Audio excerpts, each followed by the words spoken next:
घरामध्ये पाणी हे कसं राहील, सुरक्षित पाणी राहील. आम्हाला 24 तासांची सुविधा ही उपलब्ध होऊ शकते. 24 तासांची सुविधा ही उपलब्ध होऊ शकते.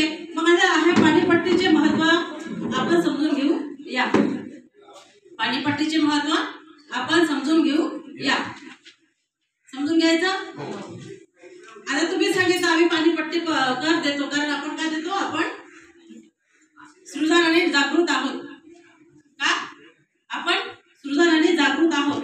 आपल्याकडे कुठलं तरी पद आहे, त्यामुळे आपल्याला माहित आहे की शासनाला आपल्याला हे द्यावं लागते. त्याच्यामुळे आपण याच्याबद्दल खूप जागृत आहोत, कारण वारंवार आपल्याला प्रशिक्षण दिल्या जात आहे आणि आपण प्रशिक्षण घेत आहोत. त्यामुळे आपल्याला ह्या गोष्टींची थोडी सवय लागलेली आहे. बरोबर की नाही? जर आपणच या गोष्टीला आपण टाळाटाळ केलं तर आपण लोकांना मार्गदर्शन करू शकणार नाही. गावामध्ये जनजागृती करू शकणार नाही. करू शकू का? नाही. मग आपल्याला ह्या पाणीपट्टी करामध्ये आपल्याला वेगवेगळे टप्पे सुद्धा देतात. कसं कसं करतो आपण पाणीपट्टी?